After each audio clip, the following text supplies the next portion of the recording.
There has been some shocking new developments in the classified documents case against Joe Biden. And I'm shocked that you never hear about this on the mainstream media. As you may know, there are two major federal cases involving classified documents, one involving Joe Biden and one involving Donald Trump. But the mainstream media only talks about the case against Trump. Why is that? I think that people need to know what is happening in the case against Joe Biden. We're going to cover it here this week on Wolves in Finance.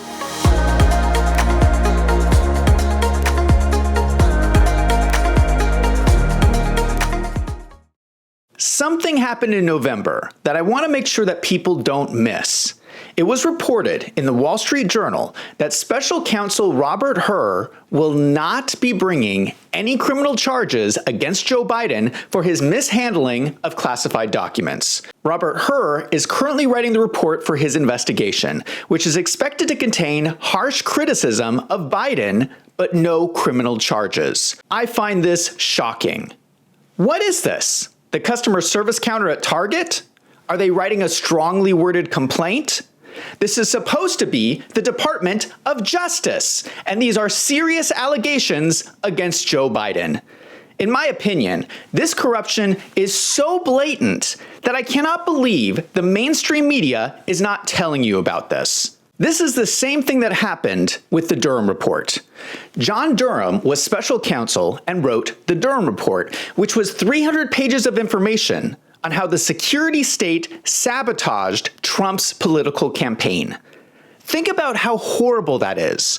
The people in the government are trying to decide who the next president will be. But Durham's investigation only resulted in 3 minor criminal charges, with 2 people being acquitted in court and 1 person pleading guilty. The person who pled guilty never served any prison time.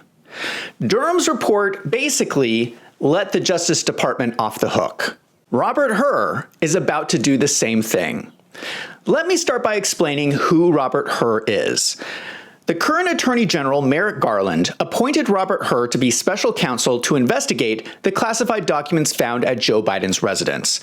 The Justice Department keeps repeating that Robert Hur is an unbiased person because President Trump formally appointed him as the U.S. Attorney for the District of Maryland. This is true, but Trump also appointed Christopher Wray, the head of the FBI. Christopher Wray's actions show how corrupt he is. Just as a reminder, Christopher Wray refused to hand over the FD 1023 form to Congress with evidence of bribery by Joe Biden. He oversaw undercover cops in the crowds on January 6. He engaged in censoring Americans on social media. He oversaw the politically motivated investigations into Trump. And under his leadership, the FBI targeted Catholics. These are all things we know he did, using the FBI to protect Biden and attack Trump. This is corruption. Trump obviously did not know Christopher Wray would have this level of corruption when he was appointed. So the fact that Trump appointed Robert Hur is not a reason to claim that he's unbiased. It's a reason to take a closer look. So let's talk about Robert Hur. Most people don't realize this. Not only was he the U.S. Attorney for the District of Maryland, before that, he worked at the Department of Justice as Special Assistant and Counsel to guess who? Christopher Wray. Not only that, Christopher Wray and Robert Hur both used to be partners at the same law firm called King and Spalding. Now, we don't know how much money Robert Hur made while working for King and Spalding, but we do know how much Christopher Wray made because he was forced to give a financial disclosure when he joined the FBI. Christopher Wray made an annual salary of $6.3 million. That means Christopher Wray was one of the top paid attorneys in the country when he was working for King and Spalding. What was he doing while he was working there? It turns out that King and Spalding has a multi-billion-dollar deal with China. Do you see what's going on? Christopher Wray and Robert Hur were both partners at King and Spalding, making millions of dollars from China. And now they're working at the top of the Department of Justice, working for Joe Biden.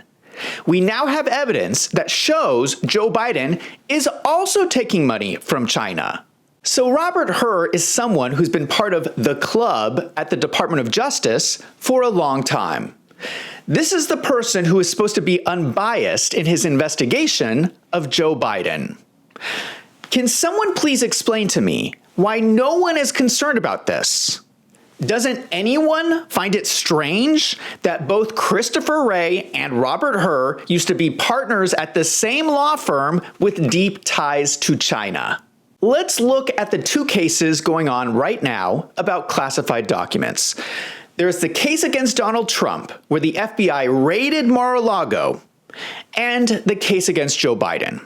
Now, I've already made a video going into the details of the case against Donald Trump, and I will link that video in the description down below if you want to learn more. But to summarize, the case against Trump is a ridiculous case because the records fall under the Presidential Records Act. The case against Trump is being investigated by Special Counsel Jack Smith. The case against Joe Biden is being investigated by Special Counsel Robert Hur. They are working out of the same office complex, passing each other in the halls. I wonder if they're coordinating on this. That seems a little suspicious. Let us compare the two cases. In the case against Donald Trump, the documents are covered under the Presidential Records Act. Now, whether you agree with the legal argument or not, that's still the main issue in the case. In the case against Joe Biden, the documents came into his possession while he was vice president and as senator before that. In neither situation were the documents covered under the Presidential Records Act, and Joe Biden's possession is a blatant crime.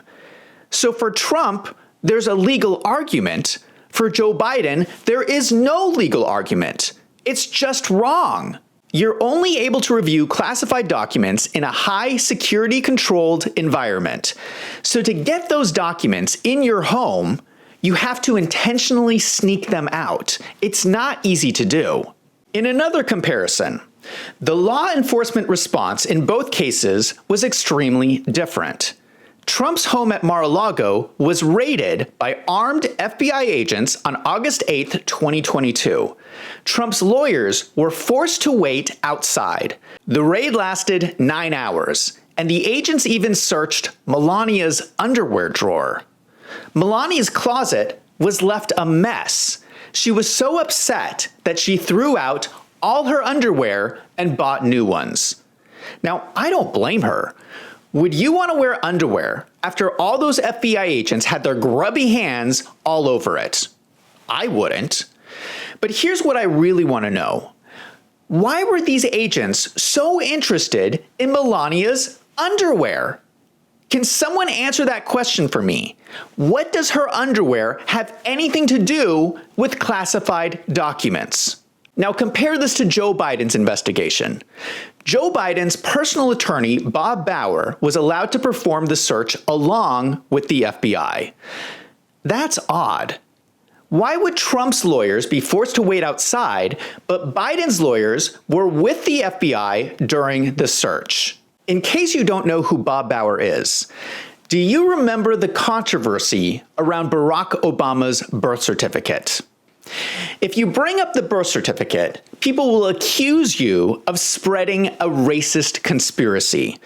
But a lot of people forget that the accusations around Obama's birth certificate came from Hillary Clinton's campaign. Now, her campaign has refuted this, but it is clear from emails and reporting that the rumors around Obama's birth certificate started from Hillary's supporters during her campaign against Barack Obama. It was the Democrats that started the rumors, not the Republicans. Obama ended up having multiple lawsuits over his birth certificate, and a judge ultimately dismissed a case, not after looking at the evidence, but arbitrarily throwing out the case because he thought it was silly.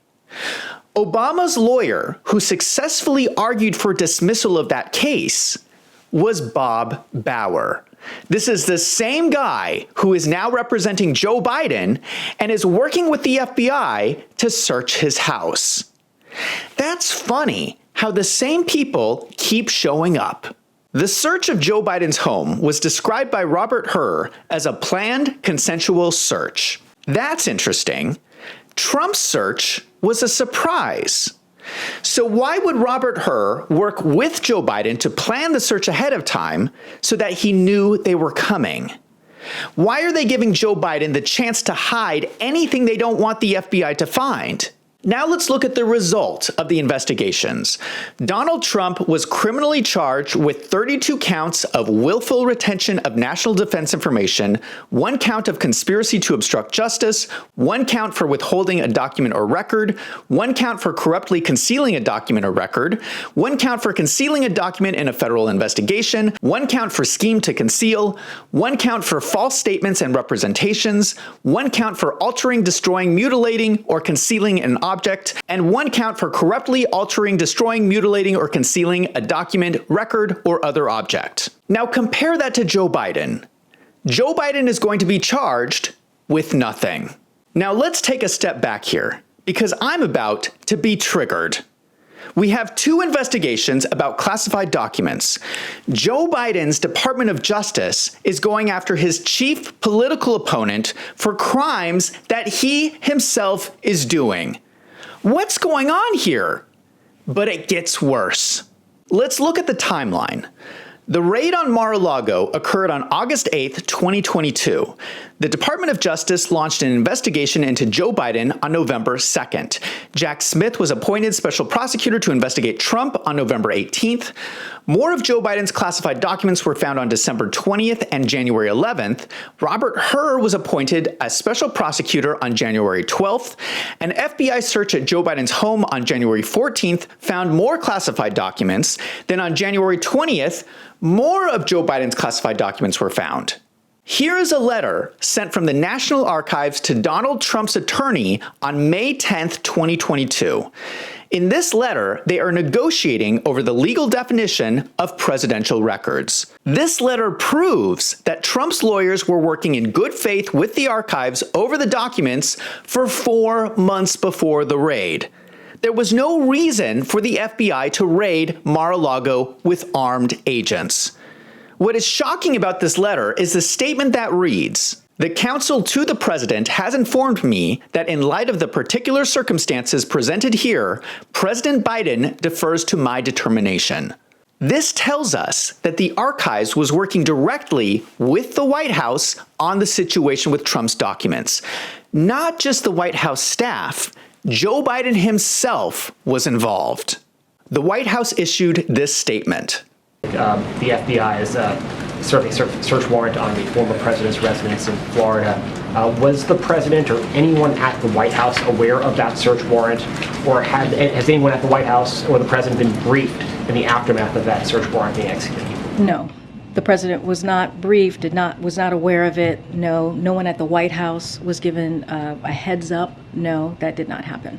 Is the White House at all concerned, given the domestic political climate, but also the signal that it sends to the rest of the world that the Department of Justice carried out this sort of operation on a former president, that it could even create the appearance of politically motivated prosecutors? So first off, and you've heard us say this many times at this podium, you've heard the president say this, the Justice Department conducts investigations independently, and we leave any law enforcement matters to them. It would not be appropriate for us to comment on any ongoing investigations. I can say that President Biden has been unequivocal since the campaign. He believes in the rule of law, in the independence of the Justice Department investigations, that those investigations should be free from political influence, and he has held that commitment as president. Is this White House weaponizing the Justice Department and the FBI against political opponents? The president has been very clear from before he was elected, very clear on this. Hold on. Throughout his time in office. I heard the quote. We will be playing the quote tonight at 6 o'clock. Is this administration weaponizing the Justice Department and the FBI against political opponents? Peter, the president believes in the rule of law. the president believes in the independence of the Department of That's Justice. a yes or no? Just No, is that the is, White House. no, it's a yes or a no for you. I'm answering the question. You may not like it, but I'm answering the question. Why can't she just answer the question? She can't just say that no, they're not weaponizing the government? Why? She said the White House had no idea about the raid and were in no way involved. Liar! We see in the documents that they have been involved for months. This gets even creepier. The judge who issued the search warrant for Mar-a-Lago was someone named Bruce Reinhart. He was the former lawyer for Jeffrey Epstein. Bruce Reinhart was involved in the controversial plea deal in 2007 for Jeffrey Epstein, where Jeffrey Epstein received essentially a slap on the wrist for sex trafficking crimes. During the plea deal, Bruce Reinhart was working for the South Florida U.S. Attorney's Office, who was prosecuting Jeffrey Epstein. Shortly after the deal was made, Bruce Reinhart resigned from the U.S. Attorney's Office and began working for Jeffrey Epstein the very next day.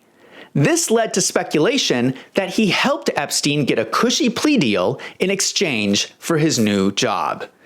Jeffrey Epstein was released after only 13 months in jail and went on to commit all the horrible acts we now know about on Jeffrey Epstein's island. Jeffrey Epstein's victims have even sued Bruce Reinhart for his part in the plea deal. To be fair, Bruce Reinhart has denied anything improper and has stated in an affidavit that he had no inside information about the Jeffrey Epstein case.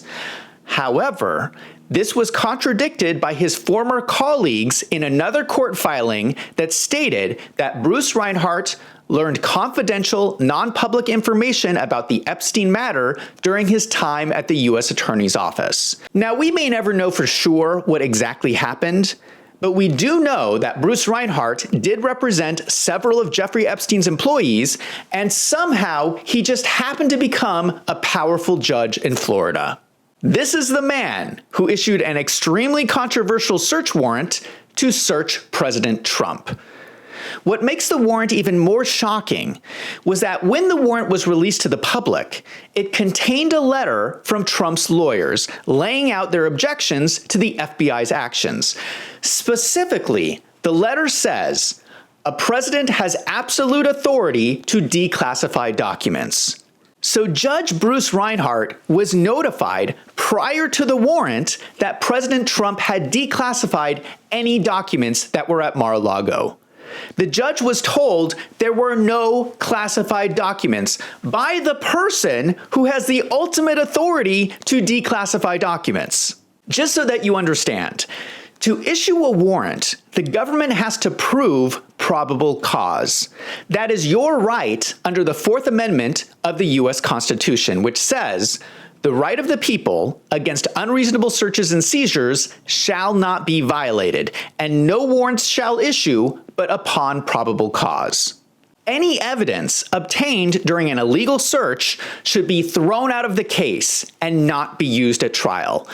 How in the world can this judge determine probable cause for a historic level search after he is told in writing by President Trump that the documents are declassified? That sounds extremely crooked. On August 11th, Merrick Garland gave a press conference where he admitted that he himself gave the authorization for the search of Mar-a-Lago. But now we know a lot more about what happened in the decision leading up to the raid. In March, it was reported that FBI agents at the time strongly opposed the raid on Mar-a-Lago and only performed the raid under direct orders. It has been reported that there were heated arguments at FBI headquarters in the week prior to the raid. The FBI agents did not want to do the raid. They were led by Stephen D'Antuono, who argued that they should work with Trump's attorneys to perform a consensual search, exactly what they would do later for Joe Biden. However, the Department of Justice under Merrick Garland was pushing for the raid. These meetings at the FBI included Jay Bratt, lead prosecutor for the department's counter-espionage work, Assistant Attorney General Matt Olson, and George Toscas, a top counterintelligence official. Now, why are all these counterintelligence people working on a case about presidential candidates? That's strange.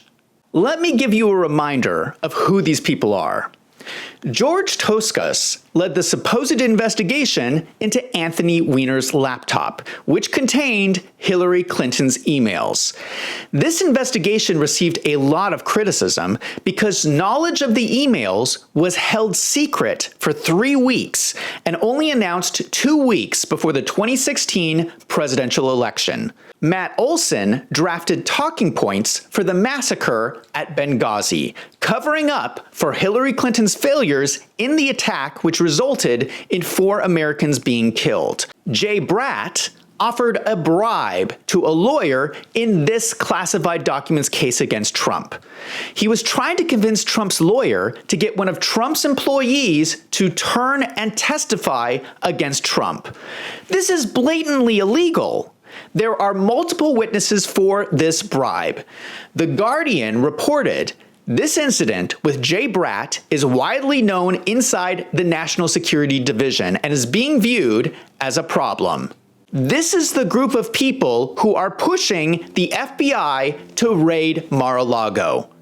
The FBI was trying to stand up against the Department of Justice until the FBI's general counsel, Jason Jones, ended up taking the side of the Department of Justice. Jason Jones is known to be a close confidant of guess who? Christopher Wray. So in case you didn't catch all of that, we have all of these people at the top of these agencies, including Merrick Garland, Christopher Wray, all of the deep state bureaucrats, and the White House, and they were all pushing to weaponize the FBI against Donald Trump. The FBI agents did not want to go along with it, but they were not given any choice. It's pretty obvious to me why all these people are fighting so hard against Donald Trump. Because all these people should be fired and criminally prosecuted themselves. Now let us look at Joe Biden. We have all the same people. What did they do when they found out Joe Biden had classified documents? Well, they covered it up. A whistleblower came forward with classified documents found at the Penn Biden Center in November 2022. Then more documents were found in Joe Biden's garage next to his Corvette. Nothing was done until January 14th, when the FBI searched Joe Biden's home along with his lawyers. This is a completely different response from Trump. Although, unlike Trump, who had credible legal claims to hold the documents, there are serious concerns about why Joe Biden had all of these documents. Let's start with the fact that Joe Biden was taking money from China. Here is a check that was deposited into Joe Biden's bank account. This is exactly 10% of a payment deposited from the Chinese Communist Party from a Chinese company called CEFC. The money was paid into a shell company run by Hunter Biden. This matches the description that we saw in an email about CEFC promising to give 10% to the big guy. This came at the same time that Hunter Biden sent a WhatsApp message to this same Chinese company threatening them by saying, "I am sitting here with my father, and we would like to understand why the commitment has not been fulfilled. I will make certain that between the man sitting next to me and every person he knows, and my ability to forever hold a grudge, that you will regret not following my direction." All of this is important because at the same time frame of all of these messages and payments from China, Joe Biden opened the Penn Biden Center at the University of Pennsylvania. Around the same time, the university began receiving massive anonymous donations from China. They received $23.1 million in anonymous gifts starting in 2016. The total gifts from China from 2014 to 2019 totaled $54.6 million. The university claims that none of the Chinese money went directly for the Penn Biden Center. However, they've been unable to explain what the Chinese money was used for. They just randomly received this Chinese money that just happened to be at the same time that Joe Biden opened his center. And they have no idea where the money went. Additionally, we know that the university paid Joe Biden almost $1 million for not doing much of anything. This whole thing sounds a lot like a scam. Why is this all important? Because the classified documents were found at the Penn Biden Center. It raises questions as to what he was doing with these classified documents. It turns out that a lot of people had offices at the Penn Biden Center, including Antony Blinken, who later became Joe Biden's Secretary of State. In fact, 10 current and former high-ranking Biden administration officials worked at the Penn Biden Center. This is crazy. People don't realize this was going on. The people who worked at the Penn Biden Center included Undersecretary of Defense for Policy Colin Kahl, White House Counselor Stephen Richetti, Deputy Assistant Secretary of Defense for Europe and NATO Policy Spencer Boyer, Deputy of the U.S. Ambassador to the United Nations Jeffrey Prescott, Senior Advisor to the National Security Advisor Adriana Berengat, U.S. Representative to the Organization for Security and Cooperation in Europe, Michael Carpenter, Special Assistant to the President, Juan Gonzalez, Senior Director for Speechwriting and Strategic Initiatives, Carlin Raquel, and Deputy Secretary of State for Management and Resources, Brian McKeon. Do you see what's going on here? It appears that while Trump was president, that Joe Biden was running a secret shadow government out of the Penn Biden Center that was being funded by China. These were the people handling these classified documents that they had no right in having. Now, you would think that the Department of Justice would want to look into this, but no. The Department of Justice found this out in November and did nothing. But then they also found out that classified documents were also at Joe Biden's home in Wilmington, Delaware. This is especially troubling because do you know who else lived at Joe Biden's home? Hunter Biden. Hunter Biden had gotten a divorce in 2017. And guess where he was living?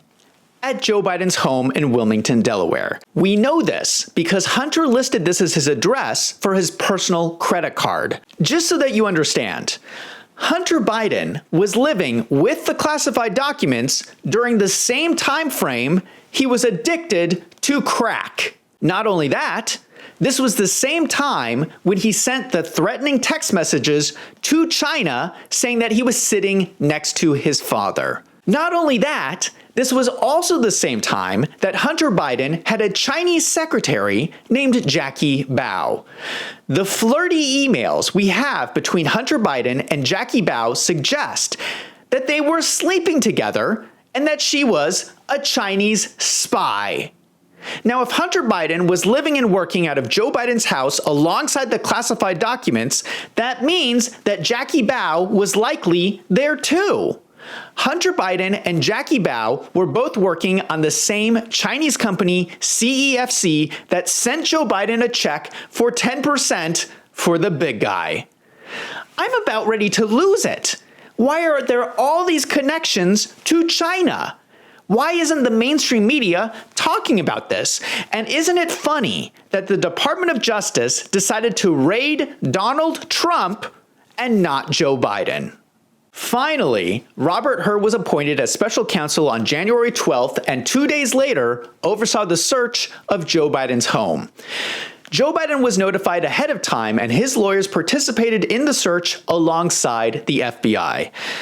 So far in his investigation, Robert Hur has interviewed roughly 100 of Biden's associates, including all of the people who worked at the Penn Biden Center.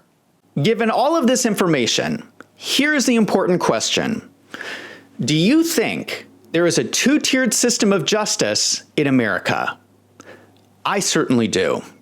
And I keep going back to this question. Why did the FBI look at Melania Trump's underwear drawer? Why didn't they look at Jill Biden's underwear? Doesn't it make sense that if they looked at Melania's underwear, that they would want to look at Jill Biden's underwear?